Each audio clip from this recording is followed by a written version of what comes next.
We need to have some ways of separating out wheat from chaff and good ideas from rubbish, for sure. But the way our organizations are constructed, the values that are there, the skills that you need to kind of so-called get ahead, so many of those things unnecessarily frustrate people of goodwill and capability who simply want to make their organization better.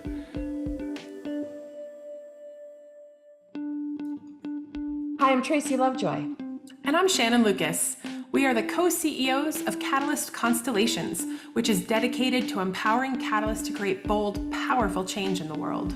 This is our podcast, Move Fast, Break Shit, Burn Out, where we speak with Catalyst executives about ways to successfully lead transformation in large organizations. And today I am so thrilled and honored to have with us Gary Hamel. Thank you, Aidan, for the intro, and welcome, Gary. Thank you so much, Shannon. Pleasure to be here. So thrilled. All right, a little bit of background for those who aren't familiar with you. Gary is one of the world's most influential and iconoclastic business thinkers. He's worked with leading companies across the globe and is a dynamic and sought-after management speaker.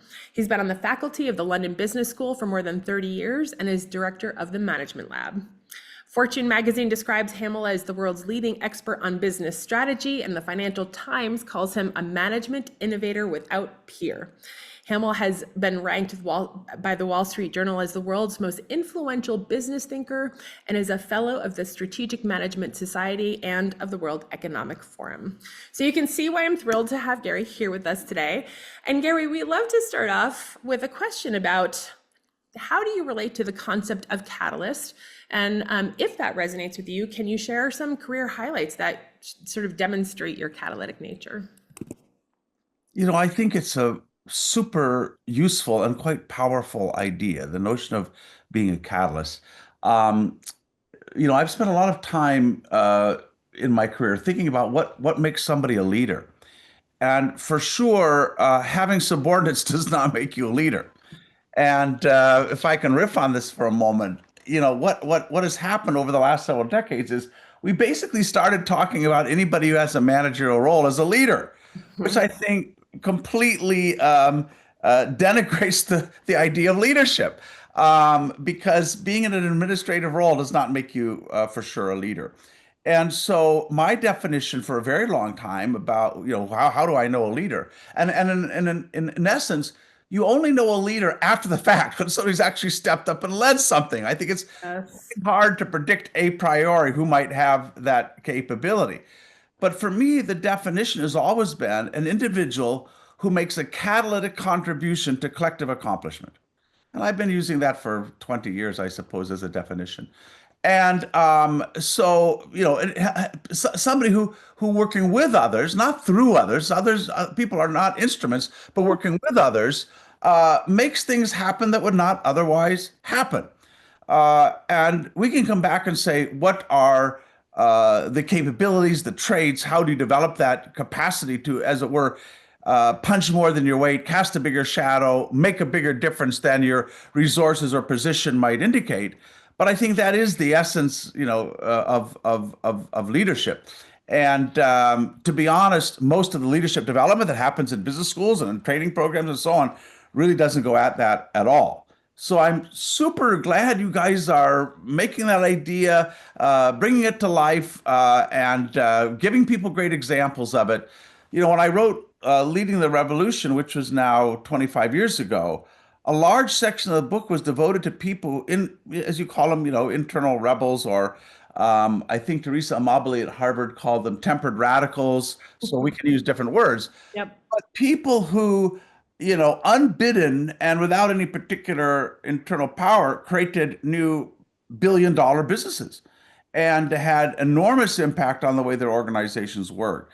And I kind of, having interviewed a lot of those people, this is now, again, a quarter of a century ago, but laid out my sense of what it takes to do that. I would say, over time, my attention has shifted because even though I immensely value those people, and I think we have ways of finding them and empowering them and using them, using technology and using large-scale collaboration that would have been impossible a couple of decades ago. Having said that, life is still more difficult for those people in most organizations than it should be. And, you shouldn't have to have, the patience of Job or the courage of Richard the Lionhearted to make a difference.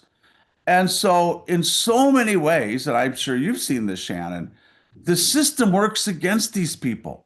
It shuts them down. It flushes them out. It throws up barriers in their way. And you could argue, and I've heard many executives argue, well, that's fine. It should be really difficult because we want to find out like who has the guts and the courage and will persevere. Yeah, okay. Like, we need to have some ways of separating out wheat from chaff and good ideas from rubbish for sure. But the way our organizations are constructed, the values that are there, the skills that you need to kind of so-called get ahead, so many of those things unnecessarily frustrate people of goodwill and capability who simply want to make their organization better.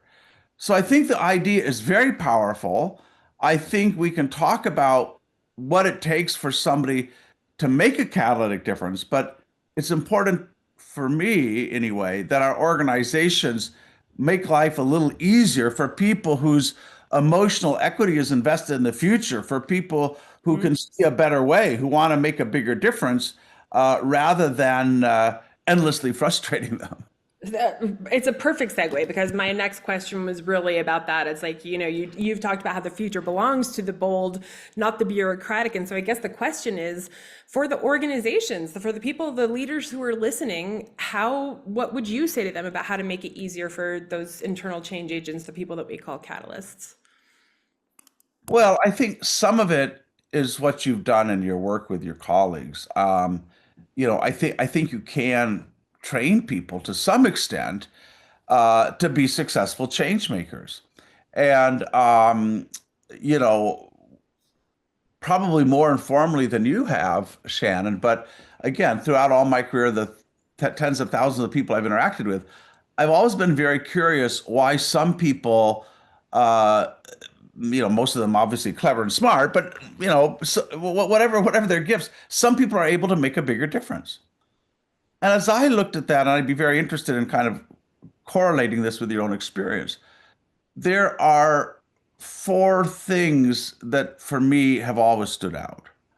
One is they have a certain kind of courage. They're not foolhardy, but they certainly don't put kind of their career first. They're much more interested in impact than they are in promotion. But they are also in the thrall of a truly noble and worthwhile problem. And that their courage comes from the nobility of the problem they're trying to solve. And they have the guts to take on problems that are much bigger than they are, for which they may be quite unqualified in some kinds of ways. And when you're up against a problem that is, sizable, beyond your resources, it forces you to think differently. It forces you to rely on others. But I think that's the starting point. And I think that, large organizations breed, what I've called ADD, ambition deficit disorder, because very seldom do people in the kind of a managerialist mindset, very seldom do they want to commit themselves to goals where the path is still unlit, where you cannot say convincingly how you're going to get there. Because in most organizations, the first moment you say, well, we should do X, people say, like how? And if you go like, well, I'm not exactly sure. Like, nobody's done this before. We're going to have to figure it out. It's like, oh my gosh, no. That's so I think that's number one. I would say number two is a contrarian mindset. If you see a problem that is kind of substantial, but also persistent and, hasn't really been addressed, it's only going to be solved by kind of orthogonal thinking, that you're going to have to come at this from a different angle. And, I've tried to live that out in my own career with more or less success. But what you're always asking is, well, what aren't people talking about? Yes. Or what isn't on the agenda?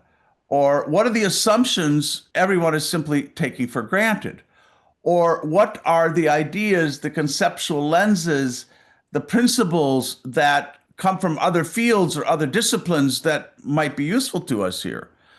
But you have to train yourself how to step outside the frame, how to, you know, who is the famous Buddhist monk who said, a beginner's mind, right? Mhm. And that does not come naturally, again, if you're kind of an expert and you figure you should know more than everybody else, or you're caught inside of some kind of a field or a discipline and you can't escape that, you'll never find a breakthrough solution. So, by the way, we can come back. I can give you people that have inspired me in this way. I'm kind of, first of all, just saying what I think the core is. I think the third thing for me is compassion. Um, I think we live in a very cynical world, and maybe rightfully so. All of us are manipulated every day in constant ways. We're lied to by, all of the companies around us who tell us how wonderful they are, how great their products are, and so on. And every time you call a call center, it says we're experiencing unusually long wait times, when the truth is they just don't want to hire more people. I mean, we just live up to our eyeballs in bullshit all the time.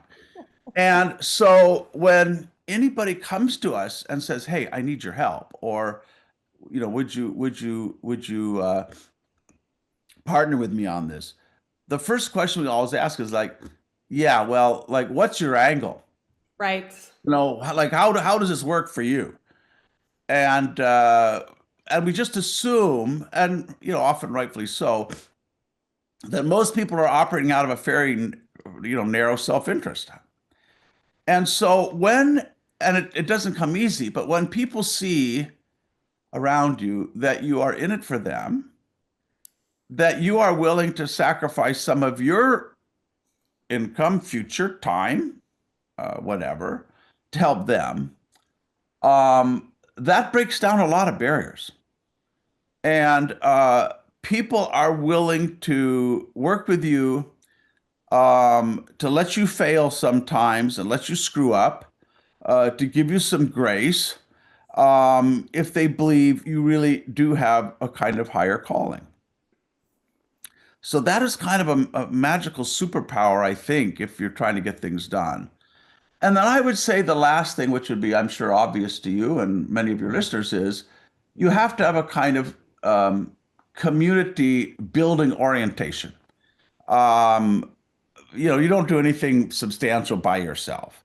And so this ability to find people who share your interests, to bring people together in productive ways, to inspire them, that to me is enormously important. And again, now with technology and new kinds of tools, we can bring people together much more readily, and you can find the inherent change makers who are out there, and so on. But so for me, those are the four things. You have to have that kind of courageous heart, a contrarian mind, like kind of a compassionate soul, and then this community spirit.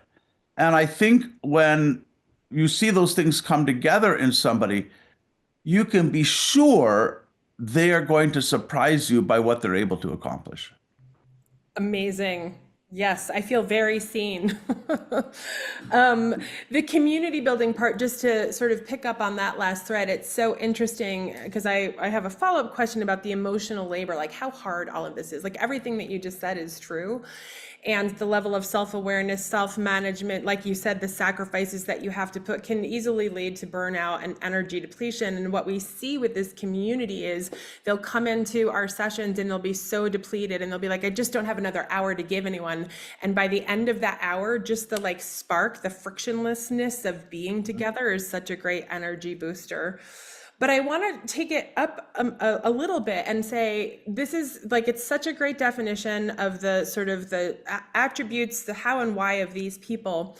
What questions would you recommend the C-suite ask themselves to see if they are actually supporting or engaging these people?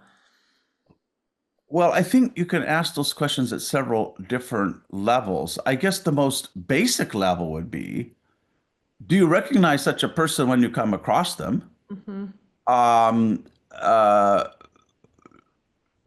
do you naturally want to help them rather than, throw barriers in their way? Are you mentoring people, like that? Does your career development, promotion system, and so on, uh, kind of reward those people, or not? Hmm. And because, and I don't want to overstate this, but by definition, people who have that kind of catalytic capability are going to be, by definition, are going to be regarded by many as troublemakers. Totally. And by the way, sometimes these catalysts do themselves harm because they are too impatient, because they don't recognize the realities around them, because they believe things are easier than maybe they really are, or as you said, they don't understand the full context. And so it can be quite easy to become very impatient and a little bit of an asshole. And Yeah. everybody else just doesn't get it. So, they can sometimes be their own worst enemies, right? Yeah. So, but one of the questions as a leader is, do you know such people? Are you hunting for them? Do you have kind of an inherent screen that lets you say, hey, that person has taken some career risks, right? That person really cares deeply about our customers and our stakeholders and whether we're succeeding or not. That person seems to have things that motivate them besides the next promotion. That's right. There's just a set of things you can be alert to as a leader, because I will tell you, as a leader, your success depends largely on your ability to find those people and to help them, motivate them, and sometimes to kind of get them slightly refocused on things that maybe can add more value. But if you're not aware of those talents and those capabilities, and if all you're judging is, technical expertise, are they totally aligned with what they're doing? Are they really on my team or not? Are they giving 110% of what I think they should be giving? Then you're going to miss those people. It's fascinating. In one organization, when we did one of these catalyst programs and we helped them identify this sometimes hidden talent, 60% of the people that we identified, the C-suite said, were hidden according to them. And Mhm. the interesting thing is, after they go through the phase that you were just talking about, like the getting they're super frustrated, often one of two things happens, which is in another company, they're like, oh my God, we can't believe that she's a catalyst because she was playing so small in her little box. And when they stop to think about it, they're like, well, she did write a book and she does run two nonprofits. She had just taken that energy out of this system and put it into other places. Or they end up being like the kids who are on the performance plan because they don't have the self-awareness to play well enough, but all they really want to do is help, but the managers and leaders haven't been taught how to provide them the help and give them the context. I want to go back to what you said though, because there's another really interesting thing in your work where you're like, alignment is anti-innovation. And it's interesting because I think there's a fine line there, and I'd love your thoughts about it. You also talk about strategic planning versus strategic intent. And one of the things we try and help catalysts understand is if you are not in alignment and serving a part of the direction that the organization is headed, you're going to be ejected from the system or you're going to burn out. And I think conversely, organizations are understanding we're not going to do traditional 1, 3, 5 year strategic planning in the way that we used to. We have to pivot to having strategic intent as a guidepost for people. I'd love to just hear your thoughts about what's the intersection of alignment, strategic intent, and catalyst for maximum impact? Well, the reality is, by a lot of data and surveys, most organizations don't have anything that you would really call a strategy. They have a set of plans and objectives that tend to be very incremental, very extrapolative from whatever they're doing now. I mean, the question I like to ask leaders, so-called leaders, but the executive team, whoever those people might be, is, and I ask them individually, what are the 3 or 4 ways your organization is going to have to reinvent itself to intercept the future? And it's quite interesting if you ask that question and then you ask it of multiple, you ask it of a dozen or 20 people across the senior level. And then to ask yourself, okay, is there anything in those answers that would surprise competitors? Mm. Or is it like whatever is, hey, yeah, we're really focused on AI. No shit. Okay, well, that's interesting. Who would have guessed? So A, is there anything that surprises? Number two, um, is there any sort of consensus? Mm-hmm. Or does everybody have their own particular perspective and they're kind of there's an ongoing low level war in the team about, A versus B, North versus South, that confuses everybody else in the organization. And C, can you tell me what you're doing in the next 30 days if that's really where you're headed in terms of partnerships, who you're hiring, how you're redirecting resources, and so on. And as you would expect, Shannon, when I've done this in many different organizations, there is not much there that is truly novel or surprising. There is not a very deep consensus. And often, there's not, they're not really putting their money, where their intentions are. So that's a different maybe conversation than we're having today. But I do think this question of how do you build a deeply shared point of view about where you're going, and I certainly believe that can no longer be created by a few people at the top. They don't have, they're not close enough to technology, to the marketplace, to what's changing in the world. However capable those people are, they don't have enough bandwidth. They themselves cannot generate a rich enough array of new strategic options to have some chance of finding what really, really might be the high payoff moves. So, strategic planning is like an oxymoron. It's something that is, it's typically 95% planning and maybe 5% strategy. In terms of alignment, that is a tricky thing because, obviously if you have everybody pulling in different directions, you're not going to get very far. Having said that, perfect alignment is stasis. And so, even if you have quite a clear overall intent, you need people in the organization who are constantly kind of stepping outside that a bit and going like, yeah, maybe, but what about this over here? Or what if we miss this? And those people have to have enough a way of getting resources and experimenting with things and trying things. When you go back historically, and there are some very interesting researchers that have done this, and you look at companies that have made kind of really interesting and successful strategic pivots, most of those started out as somebody 3 or 4 levels down who said, gee, what about this? And they get a little bit of energy and they get a little bit of success. And then people go like, yeah, I mean, if you look at how Amazon got into cloud computing, that's how it happened. How does a retailer get into cloud computing, for heaven's sakes? Yep. So you have to create the space for that unexpected to happen. And even once you have broad alignment, you will almost never have alignment on the means. You may have alignment on broad direction, but the means are something that have to be invented, or the specific ways you get there have to be invented. So alignment as a general directional orientation is very important. When you start to try to overprescribe the what and detail everything about the how, then you are inevitably going to miss the future because there's a lot of signals and things happening that you simply can't see at the top. So, I created this little cartoon where you have a bunch of lovely people with their briefcases and backpacks running off a cliff. And a couple of senior leaders are saying, well, it's great everybody's moving in the same direction. And I look at, company after company that has missed. I think about Intel, which missed every major shift in semiconductors for 20 years. They missed GPUs, they missed communication chips, they missed mobile chips for mobile devices, they missed the idea of creating foundries that build somebody else's chips. And I will tell you, all of those ideas were there in the organization, every single one. Or you look at Microsoft under the last 10 years of Ballmer and Bill Gates, where they were late to literally every single opportunity. And then Satya Nadella comes, who is, I think, an amazing leader, but his most important contribution was to blow up the Windows division and say, like maybe we need to think beyond the PC. So, yeah, alignment is one important thing, but it's easy to overrate it. And I think what is also happening, I mean, one of the things that often kind of scares the crap out of me and I can't tell you the number of times I've heard this.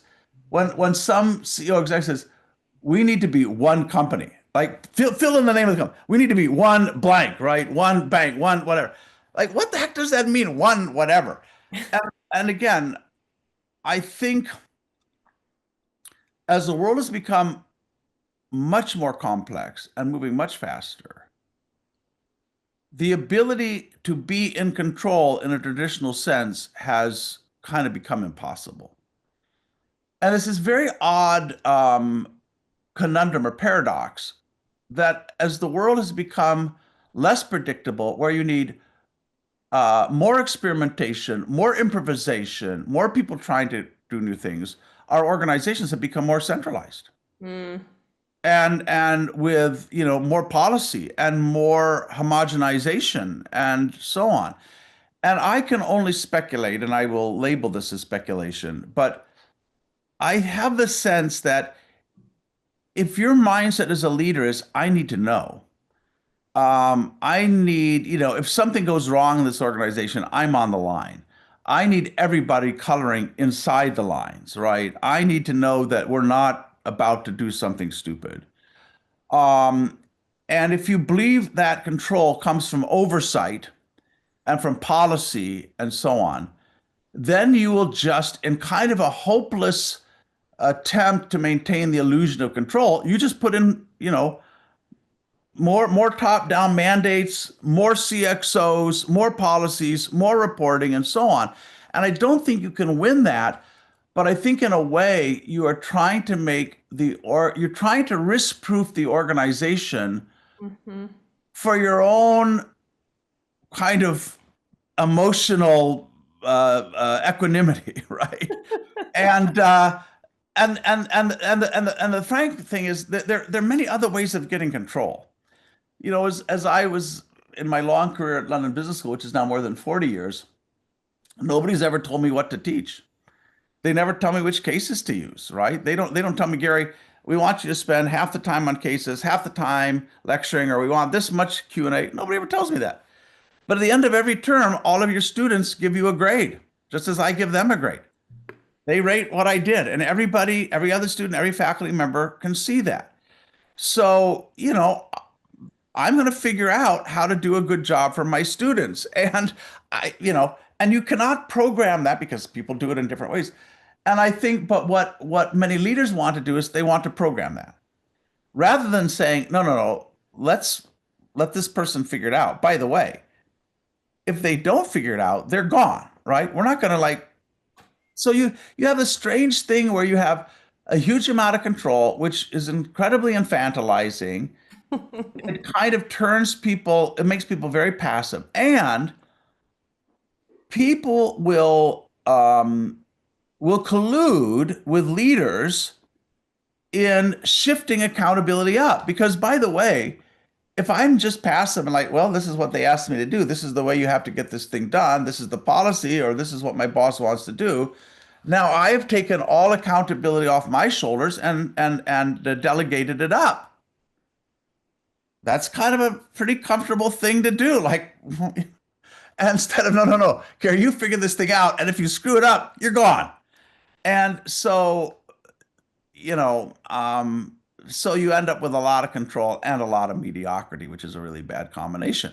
So I think, leaders are going to just have to admit, hey, we're in a world where the old ways of getting control don't work anymore. They're stultifying and paralytic and don't work. So we got to train people and give them the skills they need to make smart decisions. We need to give them reward systems where they really are accountable. And if you're not adding value, you're not here. We need to make them more accountable to customers and peers because they're the ones in the best position to judge their work. And then make the performance of everybody entirely transparent across the organization so there's no place for mediocrity to hide.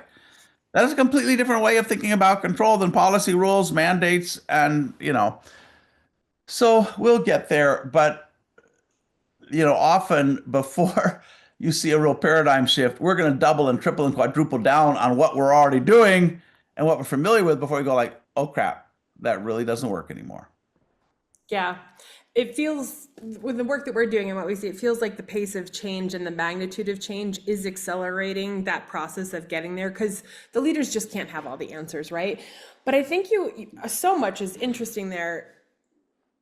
We talk a lot about the balance of accountability and empowerment in the customers that we work with. But underneath that, you've been talking about, like, underneath the accountability and empowerment is, what am I going to test? What is, like, you're like, I don't come in with an agenda. And for the classes, they don't, I mean, they don't give you an agenda, you're figuring it out. And there's a certain amount of risk in there. And a lot of companies now are like, oh, we need to fail fast. We need to, like, have an experimentation mindset and all of that stuff. You had mentioned the word transparency as you were talking in it, but I think that's one of the places where the leaders, even the most forward-thinking leaders, are forgetting, is like, what are the guardrails? Because it's like there's some failures that will be unacceptable. If you leak our IP, you're fired, right? But we still want you need to do the risk taking to be able to respond to what's in front of you. So I'm wondering, as you've worked or seen other organizations, like, how do you, and that's obviously particularly more important, the more catalytic you get, the more risk taking your profile is, and so it becomes even more important to have clarity around that. Well, I do think, like everything, there are conundrums and paradoxes here. I do need people to take risks every day, but I don't want them to take, bet the company risks or Right. sink the company risks. When I spent time many years ago, I spent time with the lovely people at W.L. Gore, the material science company, and they had a concept of holding the company below the waterline. And so the youngest, newest employee, you get oriented right from the beginning that, hey, we innovate by taking risks, by trying things. And it took them a decade to figure out how do you put Gore-Tex in running shoes and have it, like, not break down, right? And a lot of time and a lot of trial and error. But don't do something that will get us into legal trouble. Don't do something that will let down a customer. Don't do something that is a large financial risk. And so, you have to, just like everybody needs to be accountable for revenue growth, for P&L, everyone needs to be accountable for risk and have the tools, the skills, and so on to know, okay, that probably, like, that not much could go wrong here, or that could go very wrong. If you look at what happened in the financial crisis, 2008, 9, in most of these banks, we had separated out risk management from responsibility for revenue growth. So you had all these people shoveling these toxic products out the door, the CDOs and credit default swaps and so on, collateralized debt obligations. And so they were entirely rewarded on revenue. They had no responsibility for the company's balance sheet or for the risks they were taking. And there was some other group completely outgunned, right? That was trying to hold the reins on the horses who, try holding reins on horses that get millions of dollars a year when they take unconscionable risks. Like, good luck with that. So, yeah. So to be willing to trust people to take risks, you have to know those people understand what risks are and how to recognize existential risks from trivial risks. And unfortunately, what we end up with often is, we just hamstrung everybody. Right. So, as I say, the stupidest thing in the world is when you go into an organization where you find, frontline employees who cannot, requisition an office chair for $500,000 without getting somebody's permission. This person, they just started a family. Like, do you think, like, they bought a house or they bought a car, and you're telling them, like, they don't have the wisdom to make that decision. And you do see exceptions. I see at Nucor, the very successful U.S. steel company, where frontline employees can spend $50,000. I mean, like, you guys are smart, you know what to do. And other companies that I've written about where the sums are much larger than that. So, but you don't do that unless you have trust in people's competence. That's right. And it's ironic to me, Shannon, that in I would bet you that in fewer than 1% of large companies have we trained every single frontline people how to think about risk, how to think about the P&L, financial literacy, return on investment, and so on. And so if you haven't given people the competence, you're not going to have much confidence. Mm, it's so spot on. Yeah, I mean, just personally, like starting to work on my MBA after I had spent, decade in the business world, and I was like, how did I get this far without, and yeah. I want to go back to one point we were talking about earlier and sort of refocus on the catalyst. Everything that we've been talking about creating change and the stuff that you lay out in your book, it's great to have a plan and tools and all of this stuff. It's a lot of emotional labor. And like for the people listening, the catalysts want nothing more than to help your organization, but they are, no matter what, going to be confronted with resistance and having to use the compassion to lean in, et cetera. And also just the name of our book, Move Fast, Break Shit, Burn Out, is our default state as a catalyst when we're lacking awareness and when we don't have some of the tools. So I'm wondering if you have advice to our listeners at all levels about how to make sure to minimize the burnout. We say a burnt out catalyst creates no change at all, which helps people shift. Like, I might not do self-care for self-care reasons, but I will to be able to drive change. So any advice for Well, energetic? first of all, these are all matters of degree. If you want to do something difficult and you want to change things, you are going to be burned out. Like, there is no easy path here. Yeah. And if that's the path you're looking for, like, do something else, right? Now, there are way better and worse ways of making a difference, and there are ways of getting a lot of leverage, that aren't simply spinning your wheels and hurling yourself up against, a wall Yeah. repeatedly. But like, make no mistake, it's difficult, and given the way our companies are constructed, you will fail more often than you succeed. Mm-hmm. And I've done things in my career where I felt were very catalytic and we've succeeded. And I've tried doing things where I ran into a brick wall or I just, I couldn't make it happen. So, you just have to live with that. And, where I come back to on that, Shannon, is, life is too short to work on inconsequential problems. Yes. So can I make a difference or not? I don't know, but like, why would I want to work on something that's trivial or not going to make a difference, right? So you just start there and go like, yeah, and there are going to be scars and there's going to be like times where we don't succeed, number one. Having said that, and you probably have way more to say about this than I do, but I think that what gives you leverage, I think, is several things, and some of them I talked about. But I think one of them is, when people around you and more senior people believe that you really do care about the company and what it does and its stakeholders and its success. And that this is not a hobby horse. This is not a pet project. This is not just, hey, Gary's the guy who knows a lot about X and therefore thinks the only thing that's important is X, right? So, if they can immediately pigeonhole me and say, well, of course he'd want to do that because that fits like who Gary is, right? Okay, fine. So kind of number one, they have to believe that you really are fighting this battle because and to do that, you have to have impeccable data.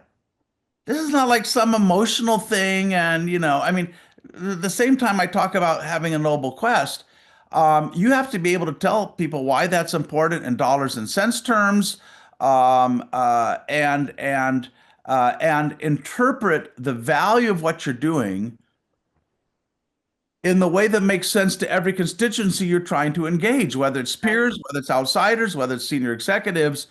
But damn it, you have to have done your homework. You have to have the financial analysis.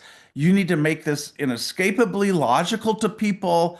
So you got to get the left brain, right brain kind of working together on that.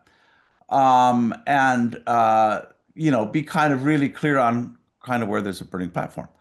Uh, I would say second, third, um, recognize that whatever insights you have come because of your own journey, and not everybody else has been on that journey. So don't assume they're unenlightened, they're stupid, they're reactionary, whatever.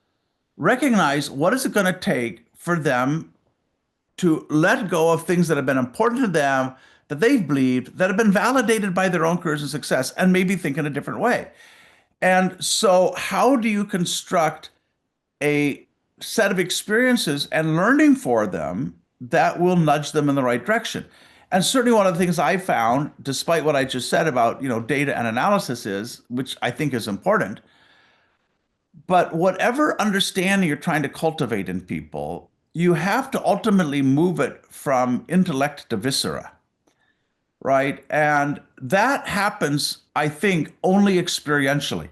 It does not happen because I laid out, senior people are very good at taking any business case and pulling it apart and telling you why you missed this assumption, why this may not happen. And, you go. So ultimately, you have to ask, what do these people need to see? What do they need to experience? What do they need to believe? So I haven't done this in a long time, but when I was a young guy trying to make these difficult things happen, we would build really detailed learning maps. Okay, here's where we think they are right now. Here's what they believe. Here's the mindset. Here's a set of steps we could take them through. We're going to go visit this thing. We're going to look at this thing. We're going to talk to these people. We're going to put them in these that slowly moves them along a trajectory, not to manipulate them, but just recognize, it's going to take a while. So I think be very sensitive to the learning and patient with the learning that has to happen in those around you. And do a lot of reverse mentoring, in a gentle, non-arrogant way. I think the other thing is, as I say, being very creative in how you find the fellow travelers. Mm-hmm. Because I'm often quite well connected at the top of organizations, I'll, be in conversations with young people and so on, or these, internal rebels and whatever.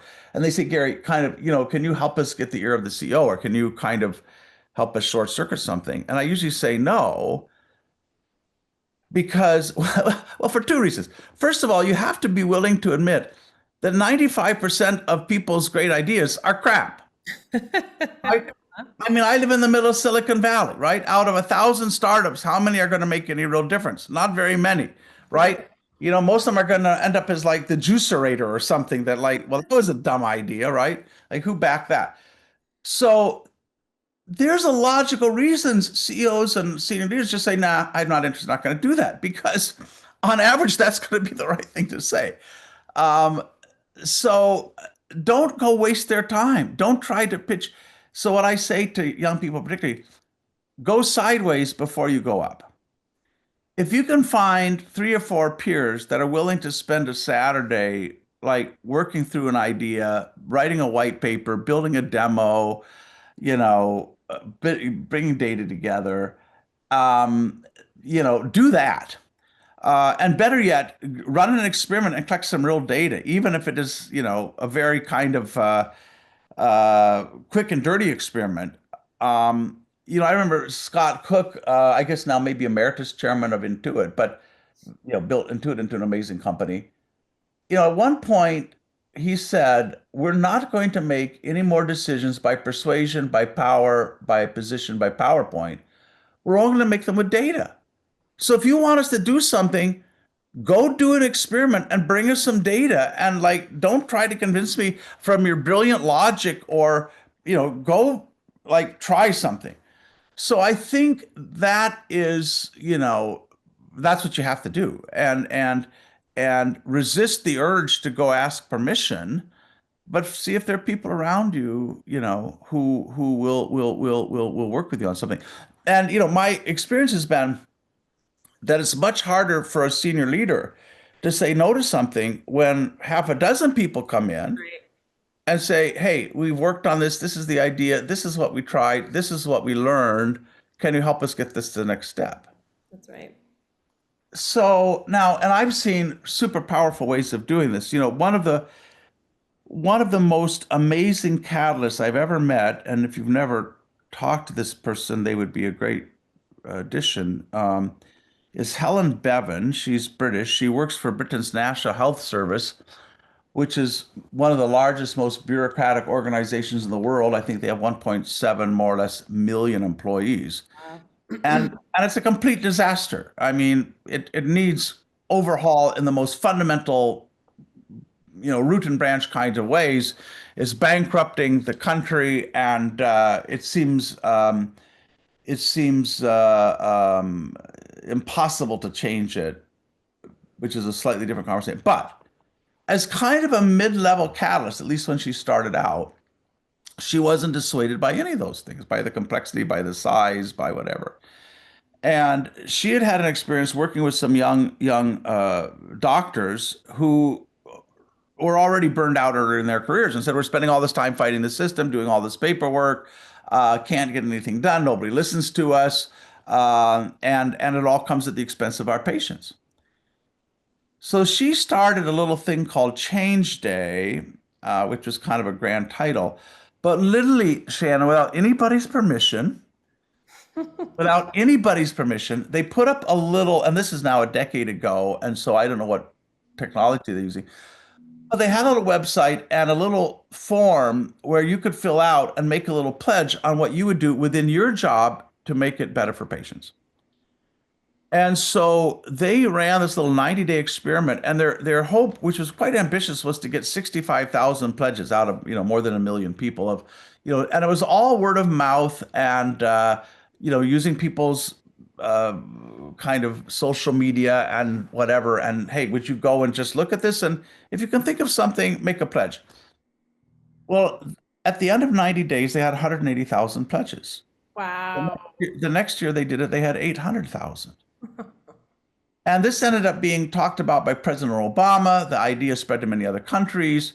And did it change NHS fundamentally? No. But did it make a difference to millions of patients? Yes. And what was interesting about this is she could have spent her entire life trying to fight the system Totally. and work up against all these layers and get permissions and hey, whatever. And instead, she went sideways. Yeah. And now technology allows us to do that. And now when they think, and now she's become one of the most, I think is maybe one of the smartest people in the world I know on large scale change, and built a whole online school for healthcare radicals and so on and so on. But and now when they think about change, they use social network analysis, and they can find across the organization who are the people who have large spheres of influence Yeah. distinct from positional power. Yeah. And anything they want to do, they start with those people. Does this make sense to you? Would you be willing to get on board? Would you help to amplify this and whatever? But the idea of trying to drive change, working down through the hierarchy, like you'll die before that ever makes a difference, I think. And yet organizations are still trying to do that. And they, I don't think I'll live long enough, but I would love to live long enough where we never put the words cascade and change in the same paragraph. Gary, thank you so much for sharing your wisdom with us today. I would love to talk with Helen. She sounds amazing. And just deeply grateful for all the wisdom that you're putting out into the world. Thank you. No, thank you so much, and for your work as well, Shannon, and for giving some courage and some support to people who are trying to change big, difficult things. And but like if you care about where we are on our planet and the people around you, like what else are you going to do? It is really the only choice you have. 100%. We need empowered, activated. You can whine or you can do something. I mean, and, but don't believe you're going to find psychological safety doing this. That's not going to happen. That is not going to happen. But you need to still put your own oxygen mask on first. And That is also true. That is also true. series hopefully is part of that for Catalyst. So thank you. All right, good enough. And I'm happy to connect you with Helen, and she will connect you with a lot of other people who are doing extraordinary things. Amazing. Thanks. All right.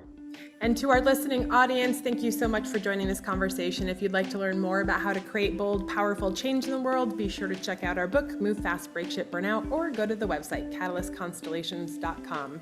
If you enjoyed this episode as much as I did, please rate it on iTunes, Stitcher, Spotify, wherever you listen to your podcasts. And of course, if you have other catalysts in your life, hit the share button and send a link their way. Thanks again.